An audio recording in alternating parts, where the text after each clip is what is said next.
Merci de cette invitation. Je suis particulièrement heureux d'être ici à Brest, d'autant que je connais un petit peu la région pour y être né il y a quelques années, en 1960, à l'Esnevin, et que je suis venu régulièrement dans la ville de Brest pour présenter mes travaux. Et donc ça me fait toujours plaisir de revenir, de remettre mes pas dans les pas de mon enfance, comme disait Jean Guéhenno. Et donc je voudrais aujourd'hui essayer donc de répondre à cette question. Inégalité sociale, comment pèse-t-elle sur nos vies? C'est la question qui m'a été adressée. Je ne l'ai pas choisie. On me dit, voilà, il faut répondre à cette question. Donc, très bien. Donc, je vais essayer d'y répondre à partir des recherches que j'ai effectuées depuis une trentaine d'années. Une trentaine d'années parce que, en fait, j'ai soutenu ma thèse de doctorat à l'École des hautes études en sciences sociales en 1988 et il se trouve que ça fait donc cette année 30 ans.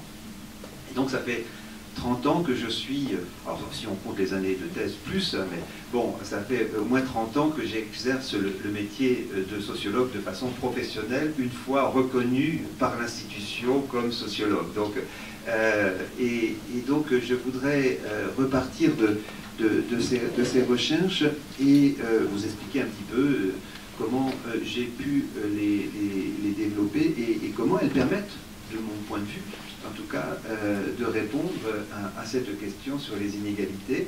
Alors, je suis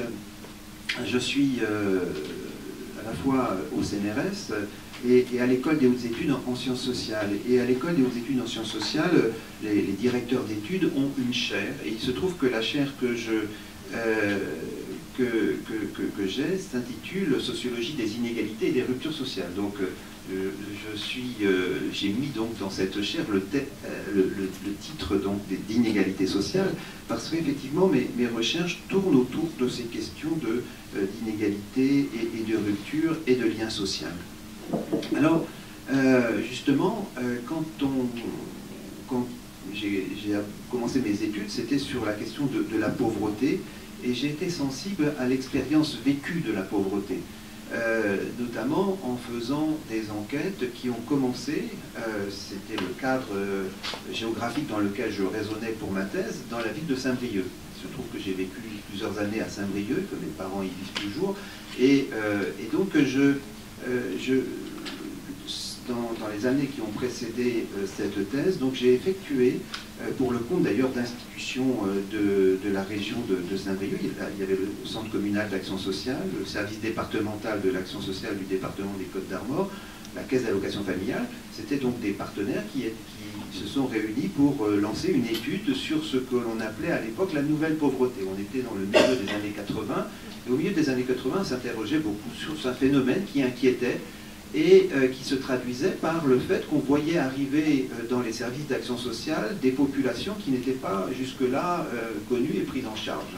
Et cet afflux que l'on pensait un peu massif inquiétait et on se demandait qu'est-ce qui se passait. En fait, on était dans un contexte de crise de la société salariale avec une augmentation importante du chômage et on voyait donc de plus en plus de personnes qui s'adressaient aux services d'action sociale parce que en chômage de longue durée, ayant perdu leurs droits, ou d'autres jeunes en situation d'incertitude sur le marché du travail, ayant parfois des difficultés à se faire reconnaître sur le marché de l'emploi, alors même que certains pouvaient même avoir un diplôme. Donc on entrait dans une phase où la précarité et le chômage de longue durée devenaient très visibles et dont on pouvait voir les effets. Alors la façon dont j'ai abordé l'expérience vécue de la pauvreté, c'était justement de se poser la question de ce que représente le fait d'être en situation de pauvreté.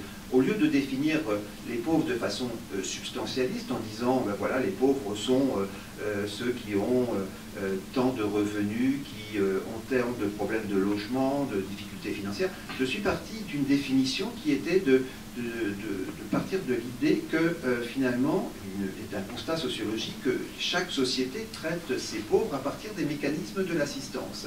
Et par conséquent, on pouvait donc définir la pauvreté à partir du moment où elle était reconnue institutionnellement par un certain nombre d'institutions, dont les services qui étaient intéressés par cette étude et qui avaient donc des fichiers dans lesquels était indiqué donc le nom de toutes ces familles qui, à l'échelon de Saint-Brieuc, bénéficiaient des aides que l'on appelait à l'époque des aides facultatives. On n'était pas encore dans le cadre du revenu minimum d'insertion qu'on a voté d'ailleurs l'année où j'ai soutenu ma thèse. Mais, et donc, j'essayais de voir quelle était chez ces familles cette expérience de dépendre des services d'action sociale, quelle était la traduction en termes d'épreuves et d'expérience. Et il se trouve que j'ai aussi fait cette enquête dans certains quartiers de Saint-Brieuc. J'ai sélectionné plusieurs quartiers, mais en particulier un quartier qui existe toujours, qui s'appelle la Cité du Point du Jour. Et il se trouvait qu'à l'époque, cette Cité du Point du Jour était dans un quartier considéré comme très populaire, et cette cité était montrée du doigt, était jugée indésirable. On l'appelait même le petit Chicago, c'était une toute petite cité, et effectivement, quand on regardait les statistiques, on s'apercevait que la totalité des habitants étaient touchés par le chômage de longue durée et dépendants des services d'action sociale. Donc je suis allé faire cette enquête auprès de tous les habitants de cette cité, et j'ai recueilli leur expérience dans une relation de face à face à leur domicile, où j'abordais avec eux les difficultés de vivre au quotidien, les difficultés de se sentir assisté. Et ce qui m'a beaucoup frappé, justement, dans le poids de l'expérience vécue et dans le poids les inégalités pèsent sur nos vies, alors, le poids du fait d'être finalement stigmatisé et à bien des égards discriminé.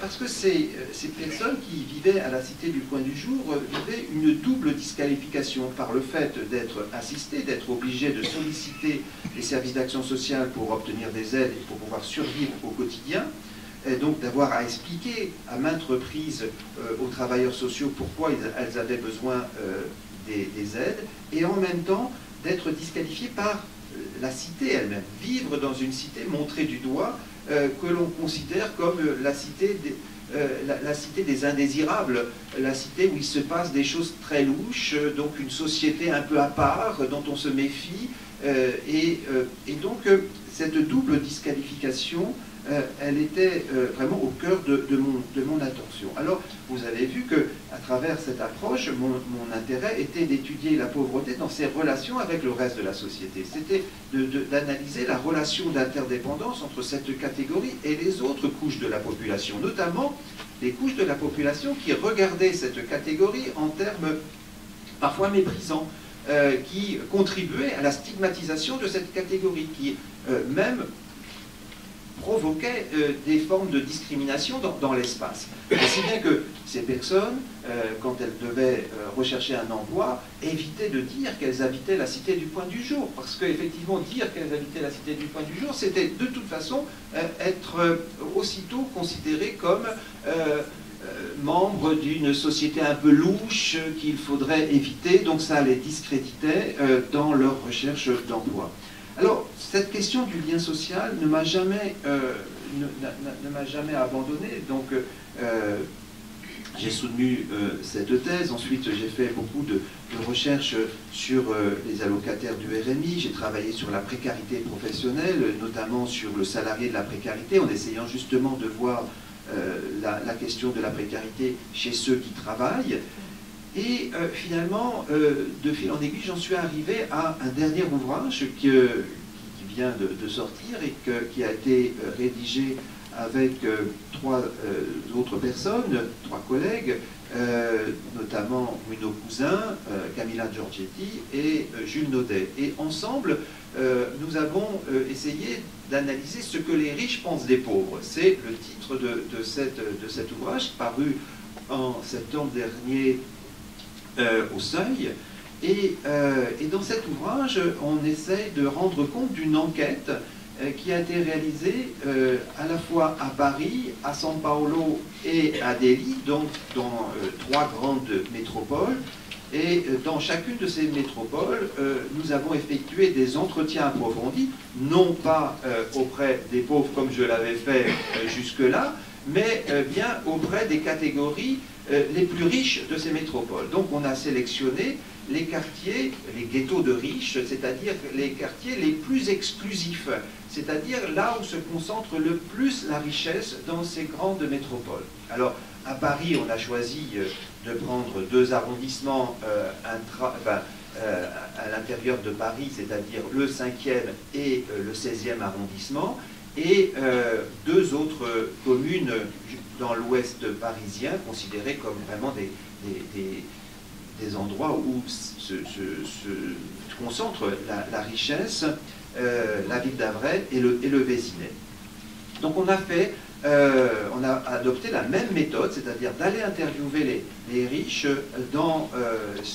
Au total, on a recueilli 240 entretiens, 80 par métropole, 20 par quartier, c'est-à-dire qu'on avait en fait 4 quartiers sélectionnés dans chacune des métropoles. Donc un gros travail de terrain, recueillir des entretiens bien sûr en anglais à Delhi, en portugais à São Paulo, et on a traité donc cette matière. Donc on a demandé aux personnes de nous expliquer leur mode de vie. Et bien sûr, puisque c'était des personnes qui avaient choisi de vivre dans un quartier particulièrement ségrégué, de vivre entre eux, avaient le choix d'une pratique donc d'auto-ségrégation d'une certaine manière, avaient fait un choix de vivre en étant coupés des autres couches de la population. On a essayé de voir à quoi représentait cette expérience de vivre dans un environnement composé que de riches. À quoi ça renvoie cette expérience? Alors, bien entendu, cette approche, on voit très bien que quand on interroge les riches vont parler bien sûr du confort de leur quartier, de la façon dont ils envisagent la vie, quel est l'ordre moral auquel ils se réfèrent dans leur quartier.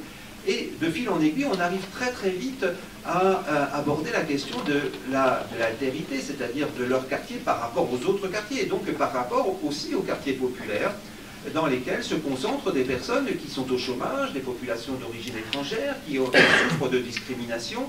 Et donc les riches, presque sans les forcer beaucoup, on arrive à parler des pauvres. Et donc on a essayé de voir dans quelle mesure les pauvres dont ils parlent sont des pauvres, est-ce qu'ils en parlent en termes d'indésirabilité, est-ce que les pauvres leur causent des nuisances dont ils cherchent à se distinguer et prendre des distances, est-ce qu'ils justifient et comment ils justifient les inégalités.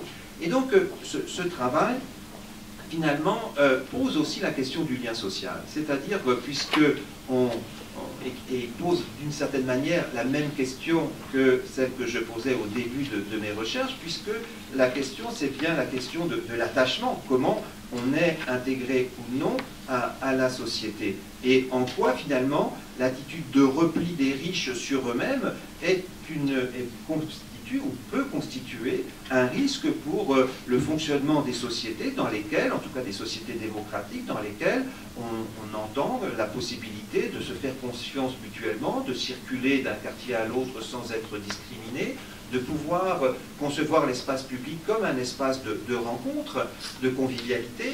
Donc, est-ce que finalement, dans ces villes, dans ces grandes villes, il y a des entraves à cette circulation, et si oui, de quelle nature,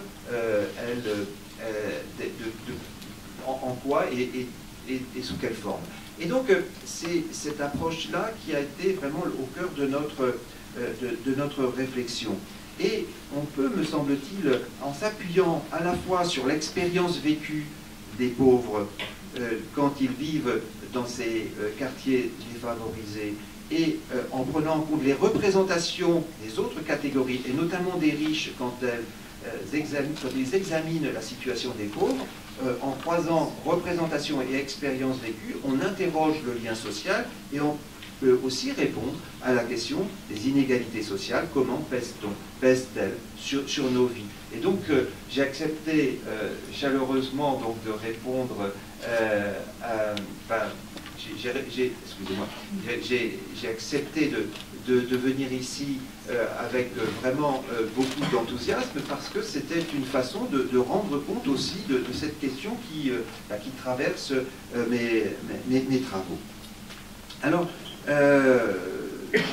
je voudrais peut-être, il me reste encore un peu de temps, c'est ça 4 minutes. Bon, parce que c'est réglementé. Moi j'étais parti, là, si je peux dérouler la chose et puis je vous parler pendant 1 heure, mais on m'a dit surtout pas de conférence. Non.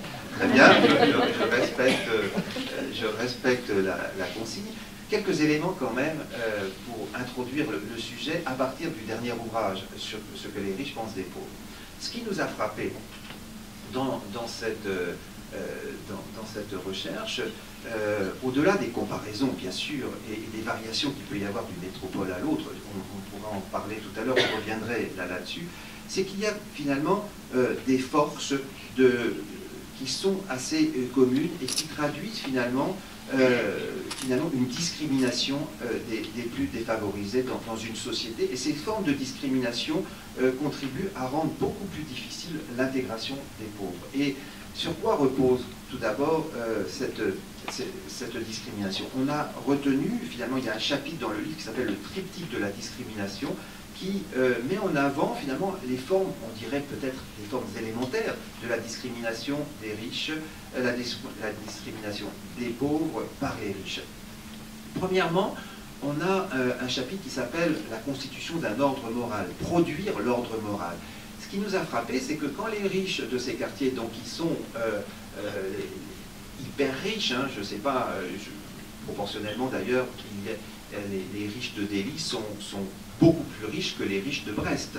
Ça, il faut bien se rendre compte de ça. Et les riches des quartiers dont je vous ai parlé sont aussi beaucoup plus riches que les riches de Brest. Donc il faut bien se prendre ça en compte. Donc on a là on a une concentration de la richesse dans certains espaces qui est assez impressionnante. Donc quand ces riches parlent d'eux-mêmes et de leur quartier, ben, ils en parlent en termes de supériorité, non seulement en termes de richesse, mais de supériorité morale. C'est-à-dire que pour eux, ils sont convaincus d'être distincts des autres couches par leur capacité justement à produire un ordre moral qui se veut supérieur. Et cela se traduit par l'idée que les valeurs auxquelles ces riches font référence sont supérieures sur le plan de l'éducation, sur le plan de la culture, sur le plan de la transmission de la façon de vivre et de se comporter en société. Et par conséquent, les autres couches de la population sont jugées comme potentiellement menaçantes parce qu'elles vont en quelque sorte contaminer cet ordre moral. C'est la raison pour laquelle on va essayer dans ces quartiers de faire en sorte que les enfants soient le moins possible en contact avec des enfants des autres quartiers, y compris des quartiers qui sont de classe moyenne, parce que justement, le contact régulier, ça va nuire à leur habitus, ça va nuire à la façon de se comporter en société, ça va introduire du flottement dans l'ordre moral. Et donc, cette idée qu'il faut donc se distinguer vraiment très nettement des autres quartiers, et a fortiori, bien sûr, des quartiers les plus pauvres dans lesquels les riches ne veulent absolument pas aller. Alors, on en arrive à la deuxième dimension du triptyque, qui est la présentation du caractère indésirable des pauvres pour les riches. Les riches se méfient des pauvres pour 2 raisons. La première, c'est, et ça se voit finalement d'une façon assez générale dans les métropoles qu'on a pris en compte, on a tout d'abord l'idée qu'il y a que les pauvres sont dangereux. Ils sont une menace permanente pour les riches, et donc les riches vont essayer de se protéger de l'agression possible, du vandalisme, de la criminalité. Donc les pauvres sont jugés comme une classe dangereuse en soi. Donc Cela se traduit par des protections que l'on veut les plus raffinées possibles, avec des variations à São Paulo. Les protections sont démesurées dans les quartiers riches. Il y a plus le quartier est distingué ou se veut distinguer socialement, plus il y a du raffinement dans les techniques de vidéosurveillance et de protection. Les riches d'ailleurs disent qu'ils circulent d'une île en île, d'un quartier riche à un autre quartier riche, et ils circulent en voiture blindée parce qu'effectivement, quand on sort de son quartier, on est en danger. Donc on est dans une configuration de ce type. Alors c'est pas tout à fait aussi manifeste dans les quartiers parisiens, mais quand même il y a une appréhension qui ressort de façon très nette. Et un exemple en termes d'insécurité, vous savez que dans le 16e, on a créé un centre d'hébergement pour les réfugiés, et quand ce projet a été déposé par la mairie de Paris, ça a créé un tollé général dans le 16e arrondissement, avec des pétitions qui ont été signées pour interdire ce quartier qui est situé à l'orée du bois de Boulogne. Et cet établissement a même été incendié. Donc il y a eu un rejet massif, tout simplement parce que les personnes qui allaient vivre là, donc en bordure de ce 16e arrondissement, étaient jugées menaçantes pour justement la population qui vit dans ce quartier. Et donc la pétition, elle a même été signée par 40 000 personnes, donc c'est considérable. Hein. Donc il y a eu vraiment, et on voyait des personnes dans la rue qui faisaient signer tout le monde, etc., pour bien montrer l'hostilité manifeste à un signe de contact qui pourrait être, on aurait pu considérer comme une solidarité élémentaire, mais qui était vue comme une agression, comme une hostilité, comme une agression de la ville de Paris qui imposait cette mesure. Et la deuxième dimension du caractère qu'on juge indésirable des pauvres, c'est l'hygiène. Les pauvres n'ont pas suffisamment d'hygiène. Ils sont dangereux aussi de ce point de vue-là, parce qu'ils peuvent transmettre une sorte de... par les bactéries, par leur manque d'hygiène, ils peuvent contaminer, transmettre des maladies, etc. Ils sont jugés vivre dans des quartiers qui sont des quartiers jugés insalubres. Alors, le phénomène... Alors, à São Paulo, il y a un quartier d'ailleurs de São Paulo qui s'appelle Higienopolis. Higienopolis, c'est un quartier, effectivement, qui a été construit au début du siècle pour abriter la bourgeoisie du café, et qui a été construit pour justement offrir aux habitants de ce quartier des installations sanitaires qui n'existaient absolument pas dans les autres quartiers. Et le Brésil s'est développé, ces villes du Brésil se sont développées sur cette idée que l'hygiène, c'est pour les riches.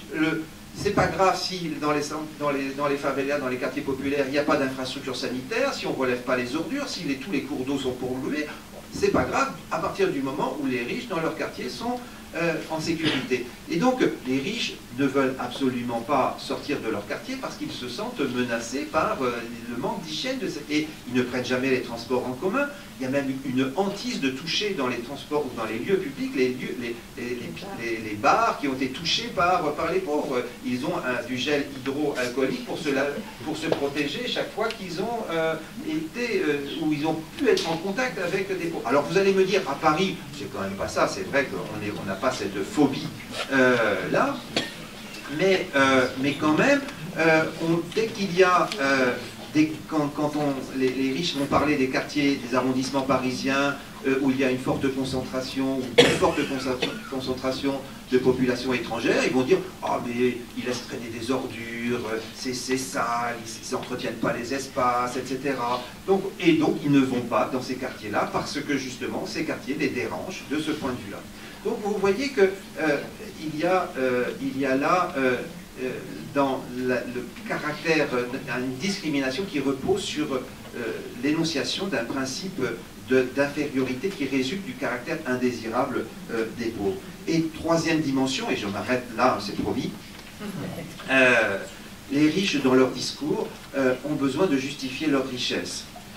Et pour justifier leur richesse, les riches en viennent donc à produire un raisonnement qui conduit donc à justifier la pauvreté, c'est un des chapitres scientifiques comme ça, justifier la pauvreté, faire en sorte que l'on considère que cet ordre social qui favorise les riches et les privilégiés soit jugé légitime. Donc il faut effectivement produire produire un raisonnement et le rendre public qui contribue à ce qu'on a appelé à neutraliser la compassion. C'est-à-dire qu'il faut que ces riches n'aient pas de malaise de vivre dans l'opulence, alors que dans leur ville, il y a des quartiers qui souffrent effectivement de la misère, de la précarité. Donc il faut un processus de neutralisation de la compassion. Il repose sur deux phénomènes qui peuvent se cumuler et qui n'ont pas la même importance d'une métropole à l'autre. Tout d'abord, un processus de naturalisation de la pauvreté. On voit très nettement que pour justifier les inégalités, on défend l'idée que les inégalités ont toujours existé, que la pauvreté, elle existe dans toutes les sociétés et qu'il n'y a pas de raison de s'en offusquer parce que ça fait partie de l'ordre social. Il y aura toujours des gens pauvres qui ont moins de capacités, moins de potentialités que les autres et donc par conséquent on ne peut pas changer l'ordre naturel des choses. Donc on naturalise la pauvreté. Et donc en France, ce qui nous a beaucoup frappé dans ce processus de naturalisation, c'est qu'on a tendance à racialiser aujourd'hui la pauvreté. C'est-à-dire les pauvres, c'est ceux qui viennent effectivement de l'étranger, les populations de l'Est, celles qui viennent d'Afrique, etc. Et donc on se méfie de ces populations, mais en même temps on considère qu'elles sont inférieures. Et donc elles ont moins de potentialité que les autres. Donc c'est un raisonnement qui, sur le fond, est profondément raciste, hein, mais qui nous a vraiment frappé, parce que même à Paris, où on pouvait penser effectivement que l'on est dans une société républicaine, qui a pour base le principe d'égalité, qu'on allait avoir plutôt, surtout de la part des catégories supérieures, une capacité de contrôle quand même de ce qu'ils disent, mais finalement, vous pourrez lire, si vous avez l'occasion, si vous avez envie de le lire, vous verrez ce que les riches disent, et finalement, pour beaucoup d'entre eux, ils tiennent des discours délibérément et volontairement racistes. Et donc, c'est très important de le souligner. Alors, le deuxième élément pour justifier les inégalités, c'est le mérite. Les riches s'appuient sur l'idée que leurs privilèges reposent sur leur propre mérite. Alors, il ne s'agit pas ici de dire que le mérite, on peut s'en passer, de se référer dans un ordre moral, on peut dire effectivement qu'on peut encourager ceux qui travaillent, ceux qui font des efforts, etc. Mais la notion de mérite telle qu'elle est utilisée par les riches pour justifier leur situation, elle est vraiment dévoyée au sens où ils font totalement l'impasse sur les injustices qui règnent dans la société. C'est-à-dire que, d'une certaine manière, et ça rejoint la question, c'est que pour les riches, les inégalités ne pèsent pas sur les vies. C'est-à-dire qu'il suffit finalement de vouloir travailler pour s'en sortir. Il n'y a pas d'obstacle. Celui qui veut va pouvoir s'en sortir. Donc le pauvre, d'une certaine manière, dans l'idéologie du mérite, le pauvre est pauvre parce que d'une certaine manière, il n'a pas fait les efforts nécessaires, il n'a pas été responsable de sa vie et il est dans ce qu'il est, donc il n'a qu'à payer parce que justement, payer son imprévoyance, payer donc sa situation, l'effet de ne pas avoir pris les décisions comme il faut. Donc vous voyez comment, à travers ces recherches, j'ai essayé de répondre un petit peu à cette question, comment les inégalités sociales pèsent sur nos vies, mais je m'arrête là parce que je sais qu'il y a un programme derrière. Alors du coup, pour continuer, je vais vous demander de participer un petit peu, de vous lever, de décaler toutes les chaises vers l'extérieur de la salle et on va pouvoir se mettre en action. Vous êtes de bons sociologues. C'est quand vous maniez finalement bien le raisonnement sociologique en posant les termes du débat et en vous efforçant, je l'ai constaté, de mettre en balance des raisonnements et qui ne sont pas, sur des questions qui ne sont pas faciles, qui appellent des nuances évidemment. Et en tout cas, j'ai trouvé la formule que je ne connaissais absolument pas, tout à fait enrichissante pour nous autres.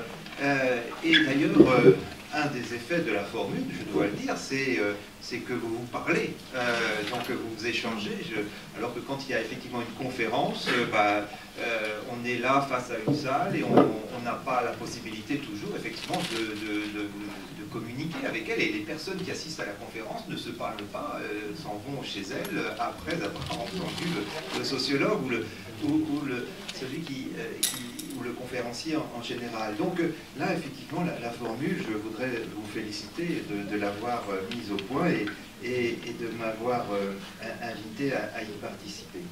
En tout cas, je suis vraiment très très content de cela. Alors, je vais essayer, non pas de répondre moi-même aux questions, hein, je vais, même si je vais essayer d'y faire référence, je vais essayer de mobiliser des éléments aussi à partir de réflexions personnelles issues de mes travaux. Alors, en quoi les inégalités pèsent-elles sur nos vies? J'aurais tendance finalement à dire qu'elles pèsent sur nos vies car elles s'appuient sur des mécanismes, notamment de disqualification des plus pauvres, et ces mécanismes finalement conduisent à faire croire aux plus défavorisés, aux plus pauvres, que les jeux sont faits. Donc est-ce que les jeux sont faits, oui ou non? En fait, la réalité, et là vous ne l'avez pas vraiment abordé, mais la question c'est que les personnes qui vivent en situation de pauvreté croient souvent que les jeux sont faits, et donc du coup intériorisent aussi ce poids des inégalités en ayant le sentiment que leur destin est tout tracé et qu'il n'y a pas effectivement beaucoup d'espoir. Alors, en même temps que l'on dit ça, il faut souligner quand même que le destin des pauvres varie d'une société à l'autre. Si vous êtes pauvre dans la société brésilienne ou dans la société française, il y a quand même ou dans la société indienne, il y a quand même des variations. L'ampleur des inégalités n'est pas la même d'une société à l'autre. Et ça, je crois qu'il faut aussi le souligner, car il y a des sociétés qui intègrent mieux, il y a des sociétés qui redistribuent mieux les ressources et donc qui réduisent davantage les inégalités. Et on fait partie des sociétés qui ne sont pas les plus inégalitaires dans le monde. La société indienne et la société brésilienne sont beaucoup plus inégalitaires que la nôtre. Donc il faut aussi prendre en compte cette dimension et prendre en compte l'effet possible donc des revendications qui ont été celles des catégories ouvrières, des luttes sociales pour le progrès social et pour les institutions qui garantissent que finalement les inégalités n'ont bien entendu pas disparu, mais en tout cas elles sont moins fortes que dans d'autres pays. Alors je crois aussi que les mécanismes de la disqualification sociale que j'ai étudiés conduisent à enfermer les pauvres dans une identité négative, c'est ce qui ressort beaucoup et qui les blesse bien entendu, mais qui aussi a une dimension subjective parce qu'elle contribue à diminuer leur confiance en eux-mêmes. Et ça, c'est aussi une dimension des inégalités qu'il faut prendre en compte. Ce n'est pas simplement la question des objectifs, est-ce que j'ai de quoi vivre au quotidien, c'est est-ce que finalement j'ai véritablement confiance en moi-même et que je me sens suffisamment armé pour affronter la vie dans ce monde très inégal. Et donc, je voudrais m'appuyer, vous donner quelques éléments qui s'appuient sur une consultation nationale qui va avoir lieu à Brest, d'ailleurs, qui est une consultation nationale UNICEF auprès des 6-18 ans. Il se trouve que, en tant que sociologue, j'accompagne UNICEF dans l'expérience de cette consultation nationale. La dernière expérience en date, j'en parlais hier soir d'ailleurs, j'étais invité par la ville de Saint-Brieuc dans le cadre d'un festival de l'enfance en lien avec UNICEF pour préparer cette consultation. Et donc j'ai présenté les résultats de la dernière consultation en date, celle qui a été publiée à la fin de 2016 et qui nous a permis de recueillir l'avis de 22 000 enfants et adolescents. Alors, il ne s'agit pas d'une enquête sociologique auprès d'un échantillon totalement représentatif. C'est pas parce qu'on fait une consultation auprès d'un nombre très important d'enfants et d'adolescents que c'est forcément représentatif, mais c'est en tout cas significatif. Et l'intérêt, c'est surtout d'avoir suffisamment de réponses pour faire des croisements et de voir l'effet de telle situation sur telle autre. Et en particulier, on a réussi dans cette dernière consultation à avoir des indications très précises sur le lieu de résidence. On y est, puisqu'on a parlé du lieu de résidence. Alors regardons ce que les enfants ont à nous dire en fonction donc du lieu de résidence. Cette consultation a permis de distinguer pour une grande partie de ceux qui ont répondu, pour près de 14 000 enfants ou adolescents, le lieu de résidence qui a été codé entre centre-ville, centre périphérique, quartier périphérique non populaire, quartier populaire et quartier prioritaire au sens de la politique de la ville. Donc, on a ça donc pour 14 000 enfants et adolescents de 6 à 18 ans. C'est quand même pas mal comme information. Et le livret qu'on leur demande de remplir, c'est toutes les dimensions de leur vie quotidienne, toutes les dimensions. Ce dont ils ont en termes de quotidien pour satisfaire leurs besoins, toutes les privations dont ils peuvent souffrir, sur ce qu'ils vivent dans leur quartier, leur rapport à l'école, comment se fait leur rapport à l'école, comment ils s'entourent ou non d'enfants d'enfants de leur âge dans de bonnes conditions, etc. Quels sont les problèmes de santé qui se posent, comment va leur famille, etc. Donc, sur toutes les dimensions de la vie quotidienne, on leur demande de remplir, c'est des questions toutes simples, hein, je ne vais pas rentrer dans les détails. Pour ceux qui voudraient voir le livret, je pourrais vous le montrer parce que je l'ai là, puisque j'ai fait cette conférence hier soir. Et vous allez voir que les enfants et adolescents de la ville de Brest vont aussi remplir dans beaucoup de centres, dans des écoles, dans des centres de loisirs, vont être conduits à remplir ces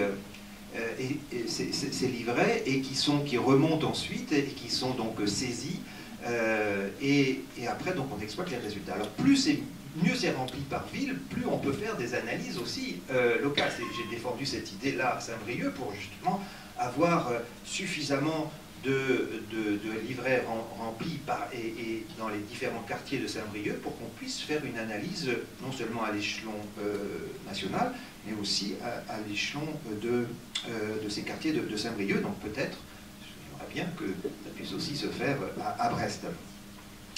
Alors je voudrais vous donner quelques éléments d'ailleurs, parce que on a interrogé les enfants sur... Bon, alors sur les privations, ça c'est tout à fait clair, parce que plus on vit dans un quartier défavorisé, plus effectivement les privations sont fortes.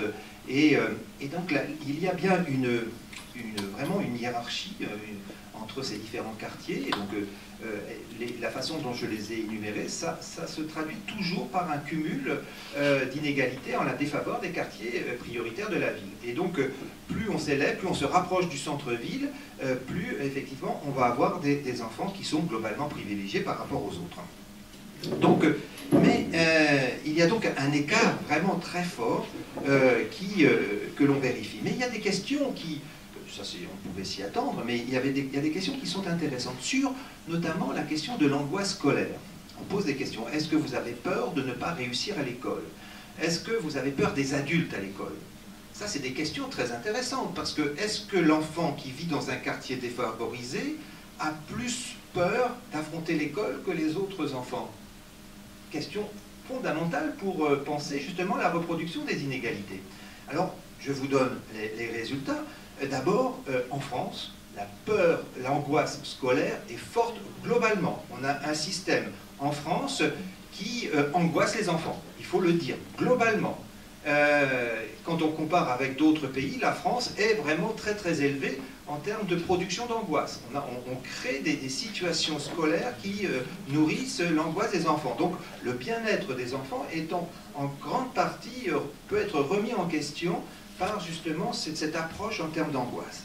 Alors, l'angoisse, elle est justement beaucoup plus forte l'angoisse, la peur de ne pas réussir à l'école, par exemple, elle atteint 60% dans les quartiers prioritaires. 60% des enfants qui vont à l'école ont peur de ne pas réussir. Donc ils ont intériorisé le risque fort qu'ils vont avoir des difficultés, des échecs, et donc en même temps qu'ils vont être sous la sanction des personnes des adultes qui se trouvent dans ces écoles, et donc des instituteurs, institutrices, des maîtresses, des professeurs.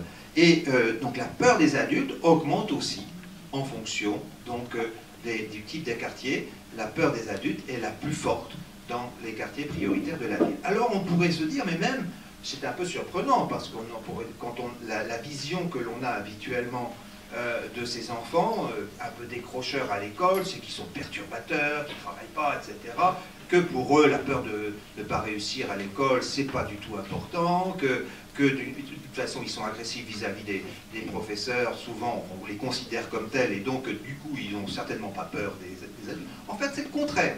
Cette consultation permet de casser complètement la représentation que l'on peut avoir donc, de ces enfants vivant dans des quartiers défavorisés. Donc, c'est déjà donc, des résultats qui sont intéressants en soi, qui permettent de nourrir cette question sur le poids des inégalités. Et vous voyez que j'attache une importance à l'expérience vécue en tant que telle. C'est pas simplement...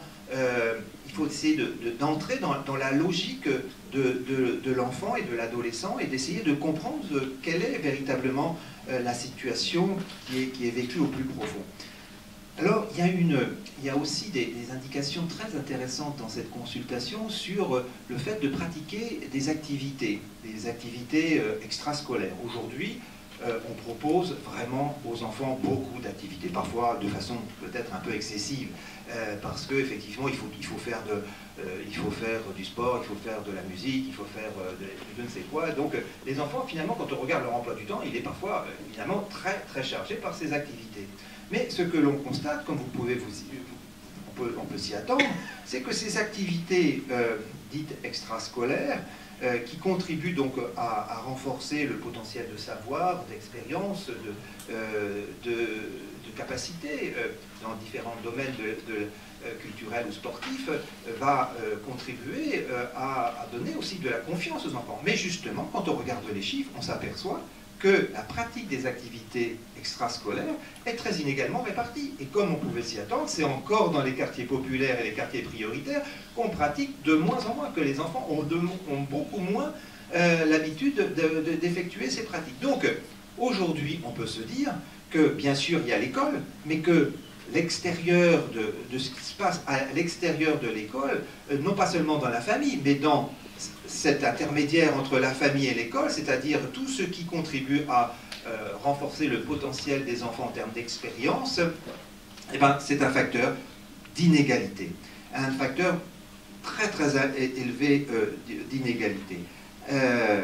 Et alors, justement, on pourrait se demander, mais quel est l'apport justement de ces activités, de la pratique de ces activités? On a regardé, on a croisé ces activités avec la question de l'angoisse scolaire. Est-ce que finalement le fait, et avec des modèles multivariés, hein, c'est pas simplement des traits croisés qu'on a fait, on a fait des modèles multivariés. Et donc, quand on regarde ça, on s'aperçoit que ceux qui sont privés d'activités extrascolaires ont 4 fois plus de risques de connaître l'expérience de l'angoisse scolaire.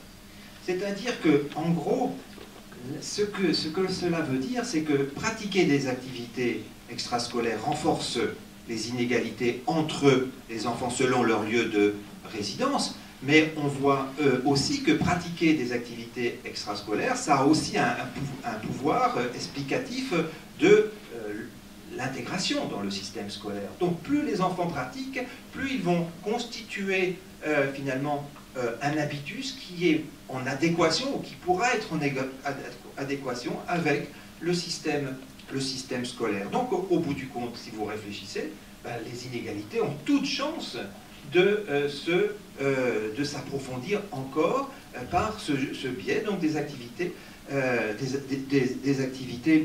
extrascolaires.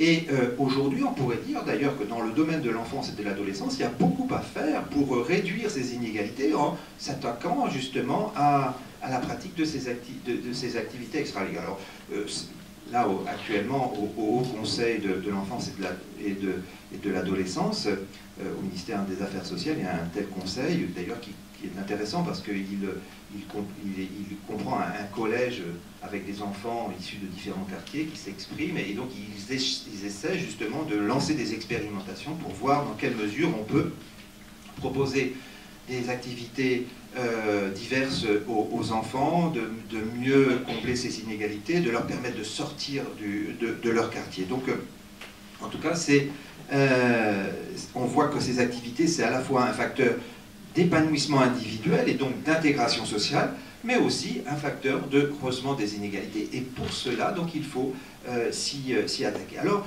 je voudrais, toujours dans ce domaine des inégalités, pour répondre un petit peu à vos questions, c'est la question des droits.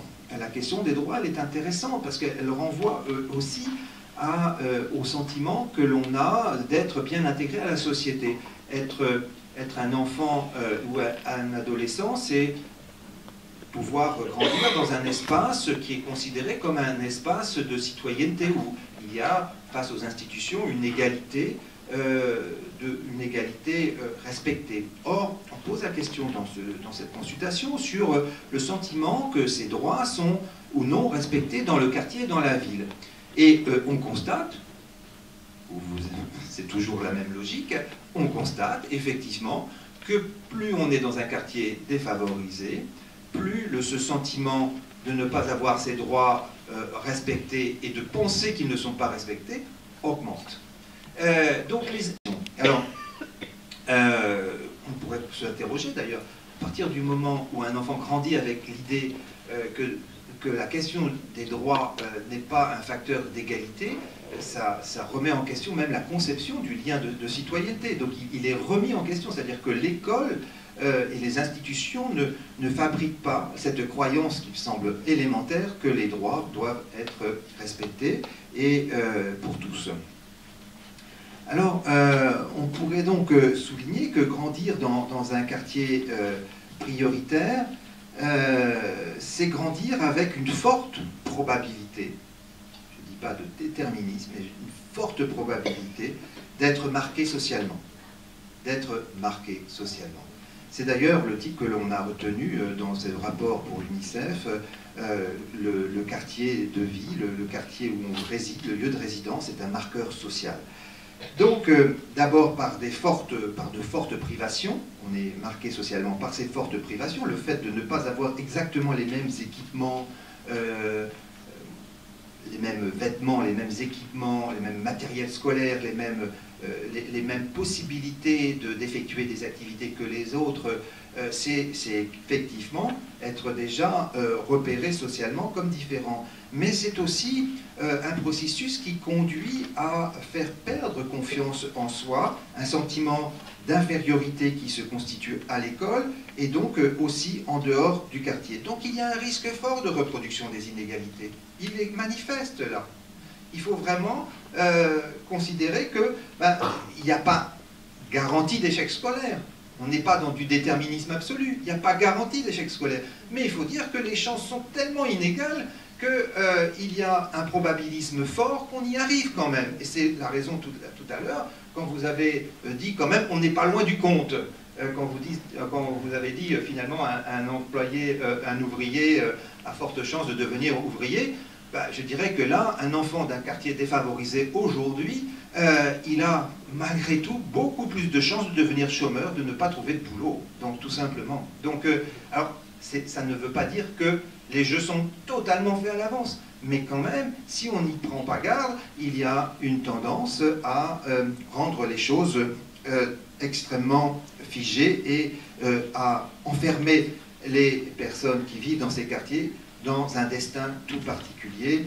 Et donc on pourrait même dire aussi que grandir dans ces quartiers, c'est intégrer très très vite le sentiment de discrimination qui est à la fois aussi ethnique et religieuse. On dit, est-ce que vous vous sentez dans la consultation, on demande si les enfants se sentent discriminés par la couleur de leur peau, par leurs croyances religieuses, etc. On voit aussi effectivement qu'il y a des variations considérables d'un quartier à l'autre. Donc, quand j'ai dit ça, effectivement, et pour revenir toujours à la question des déterminismes, ce que nous apprend la consultation pour atténuer peut-être certains aspects, c'est que le quartier est aussi, malgré tout, le quartier de résidence est aussi un quartier ressource. Ce que l'on constate, c'est que les enfants qui vivent dans les quartiers d'habitat social et dans les quartiers prioritaires tout particulièrement, ils ont beaucoup plus en proportion la possibilité d'avoir de la famille dans le quartier. Ça, c'est déjà, il ne faut jamais oublier ça, que le quartier, c'est un quartier ressource. Aujourd'hui, dans les quartiers prioritaires, on voit en tout cas dans ces consultations que la famille est une ressource non négligeable. Alors qu'on a parfois tendance à considérer les parents qui vivent dans ces quartiers comme des parents démissionnaires, qui ne s'occupent pas de leurs enfants, etc. Les enfants, quand on les interroge, sont les premiers à défendre leurs parents et à défendre la famille, l'existence de la famille dans le quartier. Un autre point intéressant, on considère souvent les quartiers défavorisés comme des quartiers où c'est la guerre permanente. En fait, on s'aperçoit que dans ces quartiers, les jeunes disent qu'ils s'entendent bien avec leurs voisins, et en proportion supérieure aux enfants des centres-villes. Dans les centres-villes, la plupart du temps, ils ne connaissent pas leurs voisins. Enfin, donc, parce que c'est l'anonymat. Dans le quartier populaire, on connaît ses voisins. Donc, on a des possibilités de contact avec les proches vivant donc, dans le même environnement. Et on a aussi que, très curieusement, comme information, en proportion, beaucoup d'enfants et d'adolescents qui ont le sentiment que quelqu'un viendrait à leur secours en cas de danger dans le quartier, et cette proportion, elle est supérieure dans les quartiers prioritaires que dans les autres quartiers. Donc le quartier, on peut dire ce que l'on veut, c'est un quartier qui discrimine, qui stigmatise, qui disqualifie, mais en même temps, c'est un quartier où les enfants et les adolescents vont avoir le sentiment que finalement, ils y trouvent, malgré tout, les ressources indispensables à leur survie au quotidien. Alors ça, bien entendu, ça contribue aussi d'une certaine manière à leur faire croire que finalement, leur intégration n'est possible qu'à l'intérieur du quartier et que tout ce qui est à l'extérieur leur est hostile. Donc le mécanisme des inégalités, il est là. C'est aussi parce que les enfants ont des ressources dans le quartier qu'ils vont essayer de les développer dans les quartiers. Et ce que l'on constate souvent, et je suis alerté parce que j'ai travaillé notamment à la bibliothèque publique d'information du Centre Pompidou, j'ai fait une enquête avec plusieurs personnes, et notamment avec Camilla Giorgetti, dans le Centre Pompidou, au Centre Pompidou, et dans cette bibliothèque, pour s'intéresser à la question des pauvres, la pauvre dans les bibliothèques, qui fréquente les bibliothèques. Mais aujourd'hui, on constate, alors, on avait fait toute une enquête sur justement l'usage de ces lieux d'accès au savoir pour les plus défavorisés, y compris pour les sans-abri dans l'espace urbain. Mais aujourd'hui, je suis alerté, depuis que j'ai fait ce travail, par des bibliothécaires qui disent les jeunes de ces quartiers arrivent en bloc dans les bibliothèques et foutent de la pagaille, c'est-à-dire cassent le matériel, agressent le personnel de façon délibérée, de façon provocatrice. Et donc, il y a dans le 19e arrondissement de Paris, il y a une bibliothèque qui vient de fermer. À Bordeaux, il y a eu des phénomènes un peu comme ça. Donc, c'est un petit peu comme ce qui s'était passé, y compris dans ce quartier. On m'a dit d'ailleurs qu'il y a quelques années, la médiathèque avait été incendiée. Donc, vous voyez bien que finalement, il y a là une attitude qui consiste à manifester sa colère parce qu'on est du quartier et que tout ce qui est à l'extérieur, ou même parfois même à l'intérieur, la médiathèque c'était à l'intérieur du quartier, mais ça représente finalement le monde extérieur avec tout ce qu'il a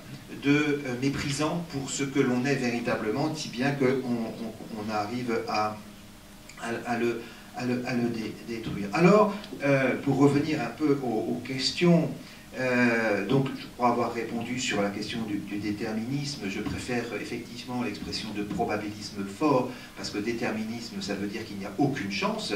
Il y a probabilisme fort.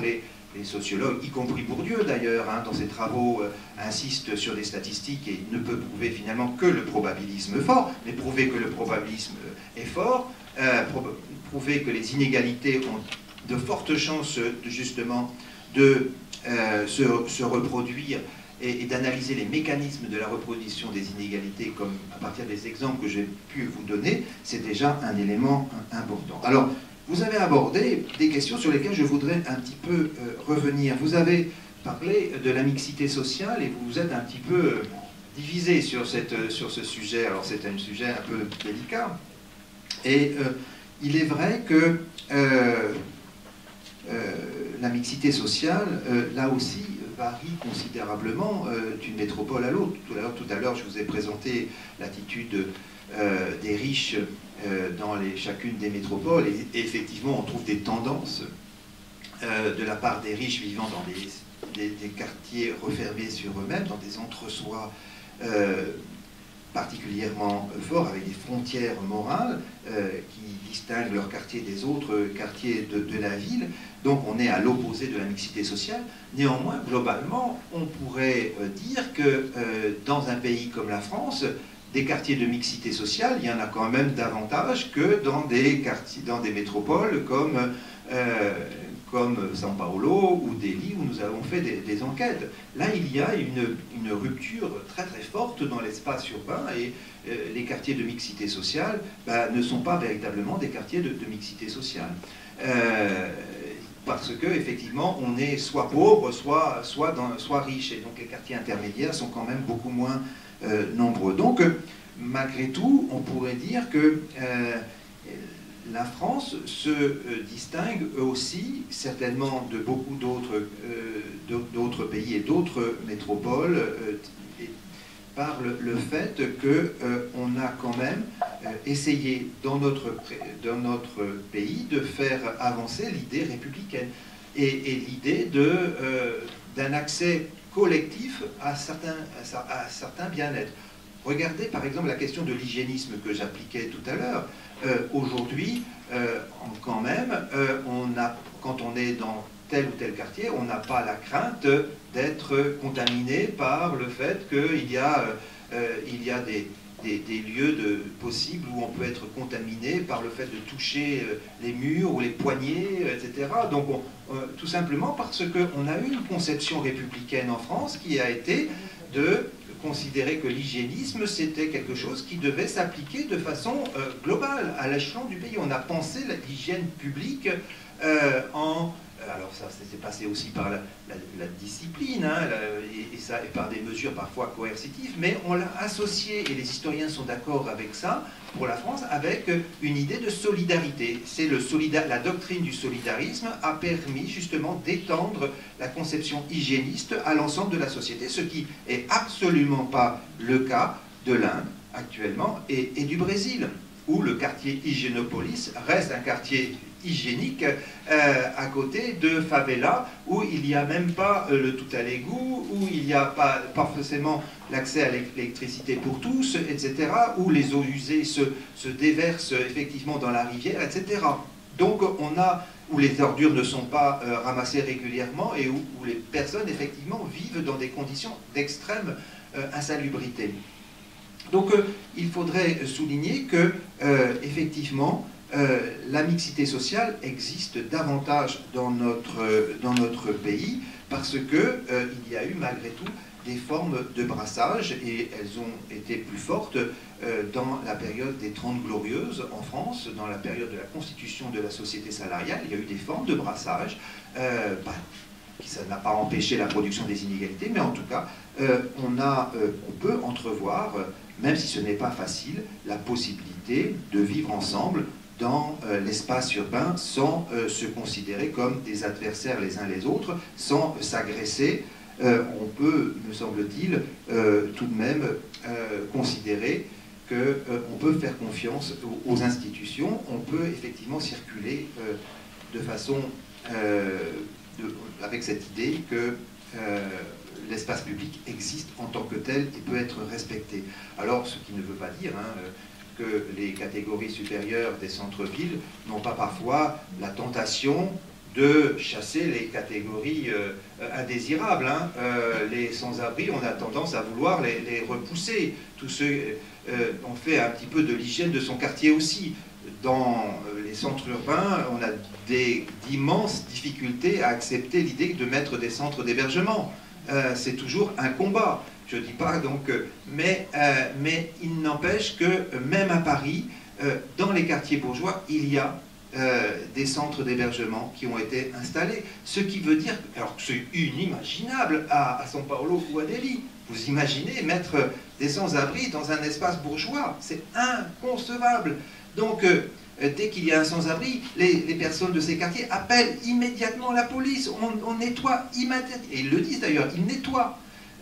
Donc, on n'est quand même pas justement totalement dans ce type de société. Et c'est la raison pour laquelle il faut se battre pour justement préserver cette idée que l'espace public est un espace pour tous. Et c'est un combat permanent, mais si on n'y prend pas garde, effectivement, on va voir les groupes sociaux se refermer sur eux-mêmes, les quartiers se refermer sur eux-mêmes, les frontières morales se constituer, empêchant donc cette circulation.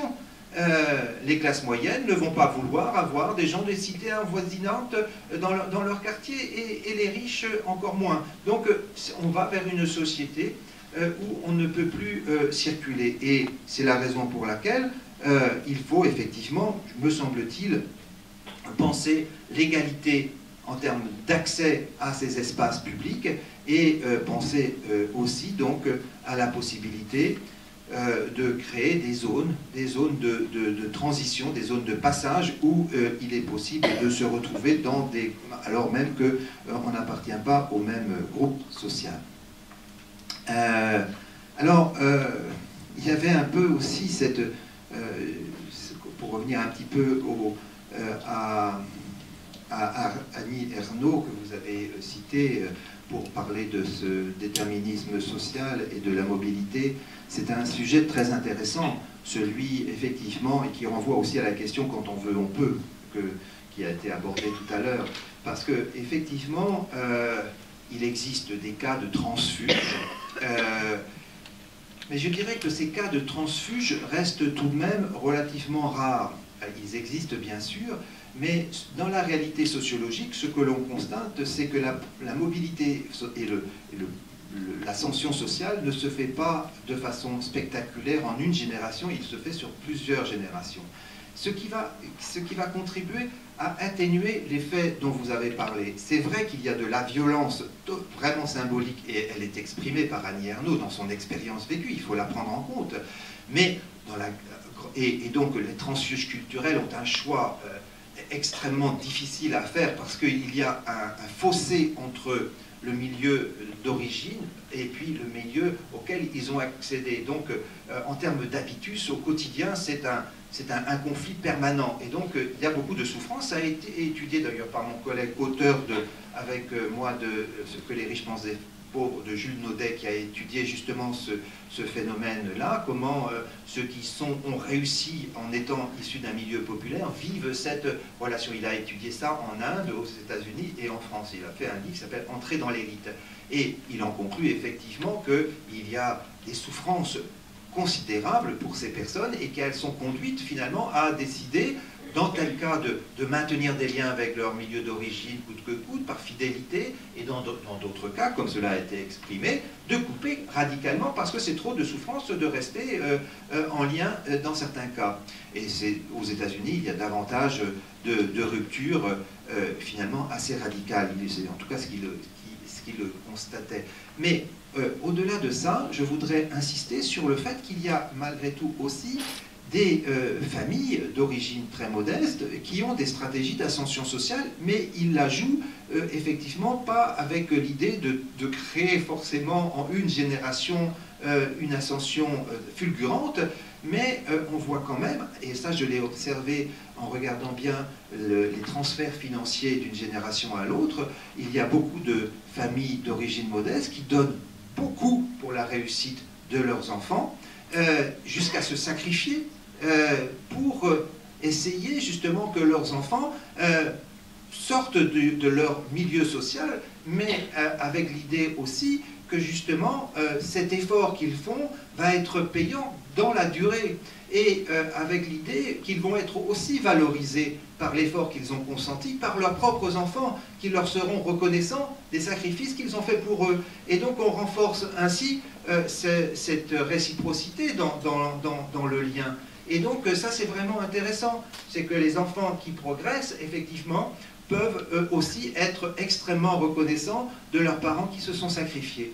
Et c'est comme ça aussi qu'il est possible parfois de bien vivre cette ascension sociale comme l'ascension sociale d'un groupe qui a voulu effectivement s'élever dans la société. Et ça concerne aussi beaucoup de populations immigrées. Les stratégies d'immigration consistent aussi à miser sur plusieurs générations pour pouvoir mieux être intégrés socialement. Et ça se passe par justement des rapports de loyauté avec son groupe d'origine. Bon, je ne fais que... Alors, l'idée, quand on veut, on peut... Bon, quand on veut, on peut, ça renvoie quand même à cette idée qui est très présente chez les riches. Vous lisez ce que les riches pensent des pauvres, vous verrez que beaucoup de riches pensent ça directement. Il ne s'agit pas de dire que c'est totalement faux. Il y a des cas, effectivement, où il y a des réussites spectaculaires, des personnes qui ont réussi dans leur vie, parfois en ayant un peu de chance, parfois effectivement en travaillant beaucoup, et ces personnes qui ont réussi ont parfois d'ailleurs tendance à considérer que leur exemple doit être l'exemple pour tous, parce qu'ils se considèrent comme le modèle que tout le monde peut suivre. Ce qui est intéressant, c'est dans les rapports de génération, souvent, ça je constate ça très très souvent dans les discours, donc les personnes qui sont aujourd'hui à la retraite et qui ont vécu leur carrière professionnelle dans la période des 30 Glorieuses, ils ont souvent des enfants qui sont entrés sur le marché du travail dans des conditions extrêmement difficiles. Et il y a une incapacité de ces personnes qui ont effectivement beaucoup travaillé pendant la période des 30 Glorieuses, parfois pour s'élever socialement, qui ne comprennent pas que les jeunes n'y arrivent pas. Et ils ont tendance à dire « mais pourquoi vous ne faites pas comme moi j'ai fait ?» Donc, donc c'est une incompréhension totale de leur part. Et je dirais que les riches, d'une certaine manière, ont cette idée-là très, très ancrée. Donc, ce qui les conduit finalement à se dire il n'y a pas besoin de mettre en place des politiques sociales, puisque de toute façon, il suffit de vouloir. Alors, je dirais aussi que cette expression, quand même, elle renvoie quand même beaucoup à l'idéologie néolibérale aujourd'hui, qui renforce le principe de la responsabilité individuelle au détriment de la responsabilité sociale. On a tendance aujourd'hui à considérer que justement tout le monde doit faire des efforts, tout le monde doit se prendre en charge avant de se plaindre.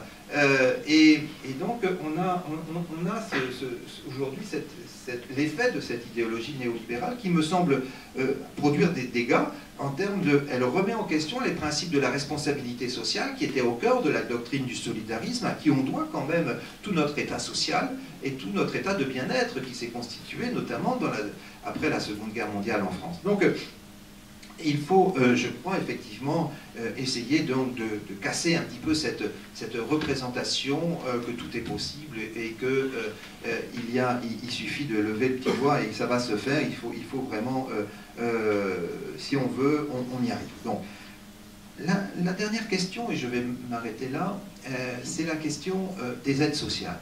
Là, vous avez abordé, me semble-t-il, une question intéressante et elle, à mon avis, on ne peut pas y répondre de façon simple.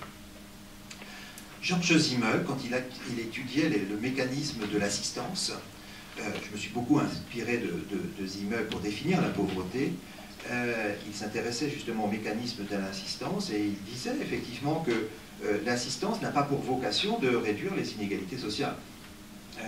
L'assistance, les aides sociales, ça peut même, selon lui, maintenir le statu quo social.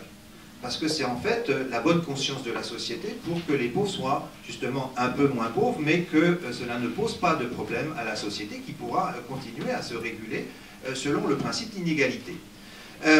Donc il faut entendre cette critique qui me semble assez juste. Se contenter de l'assistance, se contenter des aides sociales, à mon sens, ne permet pas véritablement, ça peut procurer un soulagement, mais ça ne permet pas substantiellement de réduire les inégalités sociales. En revanche, ce qui va permettre de procurer du bien-être et donc de réduire les inégalités, c'est de mettre en place un système de protection sociale universel.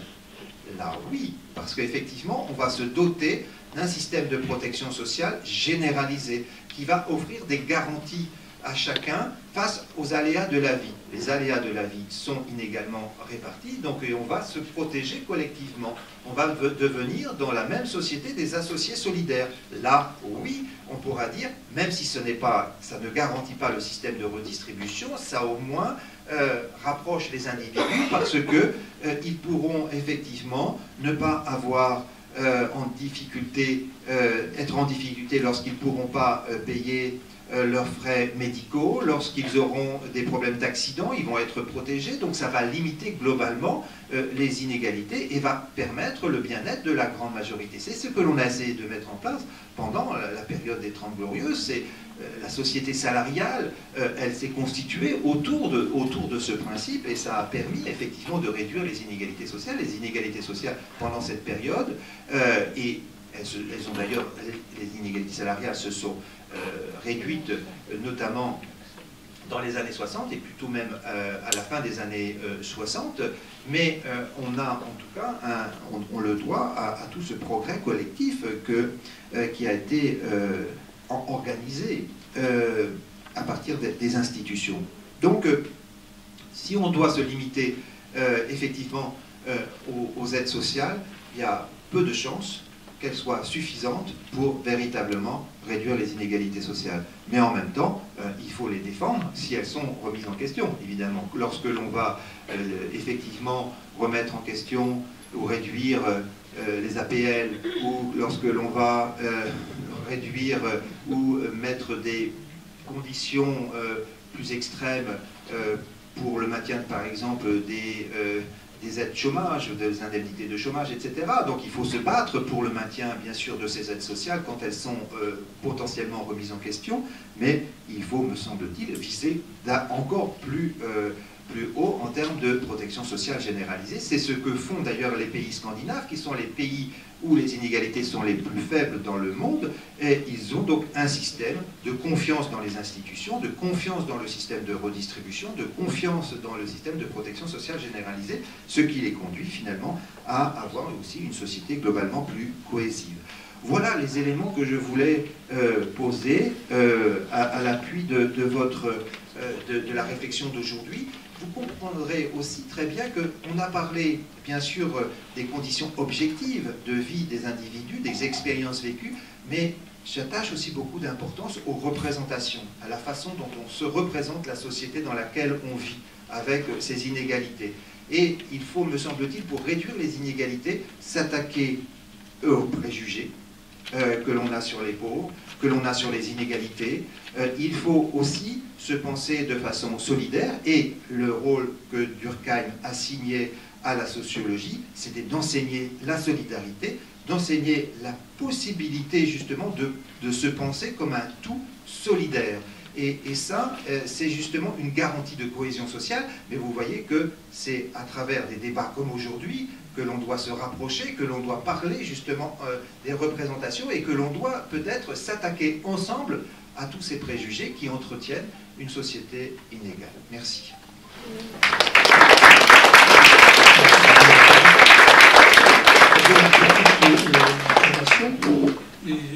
Pour résumer et probablement et renvoyer en écho tout ce que vous venez de dire, il y a une émission qui a été faite par Radio France, par le biais du canal France Culture, le 7 janvier 2017, l'année dernière.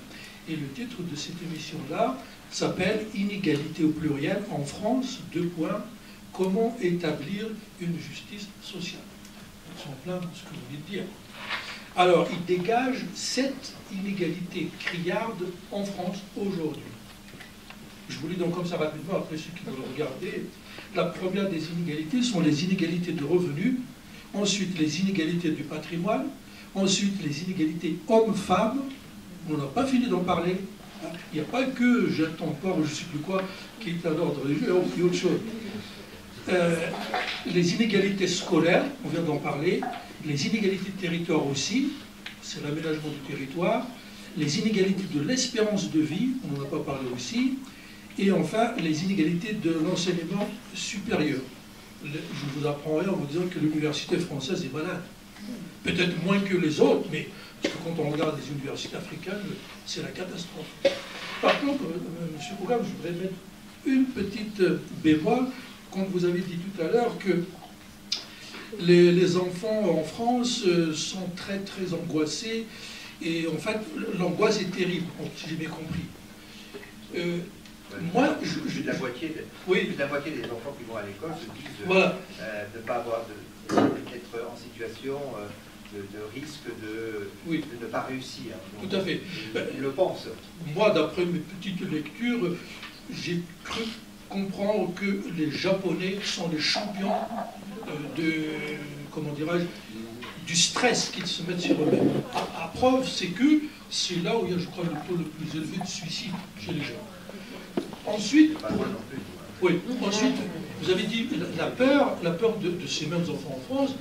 Je crois que malheureusement aujourd'hui, et là vous me permettrez de dire vraiment un petit bémol, c'est que pour moi, d'après ce que je vois, d'après mon expérience professionnelle, c'est que les enfants, j'appelle enfants depuis je dirais la 6e jusqu'à on va dire en terminale, après dans l'enseignement supérieur c'est autre chose. L'autorité des professeurs des adultes est battue. Et si on traverse à 2 heures d'avion d'ici, en Algérie, il y a des étudiants qui imposent aux professeurs des notes précises. Je veux telle note. L'année dernière, au mois de juin dernier, il y a un professeur qui a été tué par des étudiants. Voilà. Ensuite, cette autorité-là, elle renvoie même au concept de Pierre Bourdieu, dans le discours organisé, c'est comment est-ce qu'un adulte est, comment dirais-je, vu par les jeunes, que ce soit dans la rue, que ce soit dans un supermarché, dans une médiathèque, où j'ai vu des batailles aussi, à Douarnenez notamment, où j'habite. Je finis.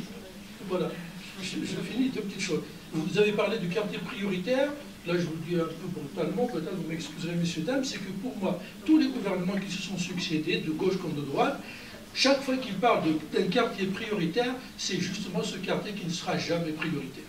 Pour la bonne et simple raison que c'est un quartier qui s'appelle effectivement prioritaire, ou zone d'éducation prioritaire pour l'enseignement, on s'en occupera quand il y aura un budget.